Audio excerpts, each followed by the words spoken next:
Hey Maya, it always feels good to sit down and record another episode. Today's topic is honestly one of my favorites. It's all about helping people actually start talking in English, even if they've just learned a few words. Alex, I love that too. When you're starting out, it can feel a bit scary to have that first conversation. But with just a handful of simple phrases, you suddenly feel a lot more confident, like you could talk to almost anyone. Exactly. And it's not just about memorizing words, it's about having real, friendly ways to break the ice. Also, for anyone listening, if you want more lessons like this, subscribing really helps us keep making new episodes. Oh, totally. Every like and comment makes our day. Now, let's jump straight in. What's the absolute easiest way to start a conversation in English? You know, it almost always starts with that classic question, how are you?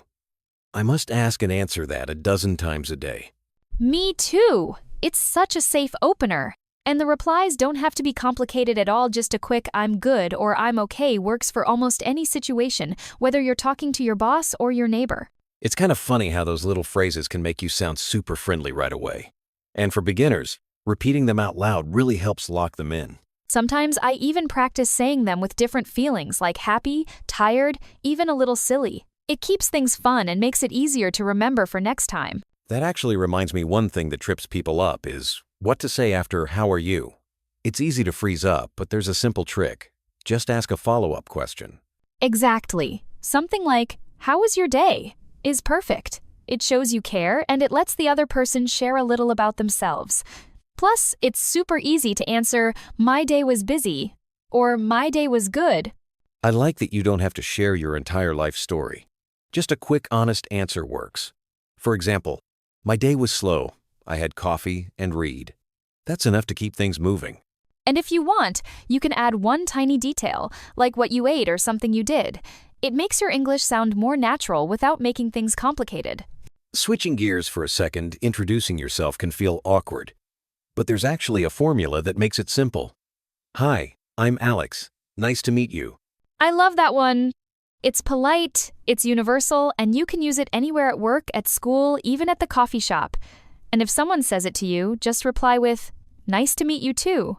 The best part is, the other person almost always smiles when you say it. It's like giving a little gift of good energy to start the chat. And honestly, hearing your own voice say those words out loud makes you feel ready to make new friends like you really belong in the conversation. Funny you say that, because I think practice is how you actually get that confidence.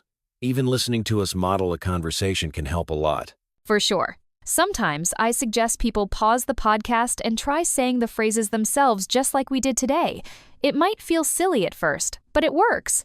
And honestly, even short, simple sentences are totally enough when you're starting out.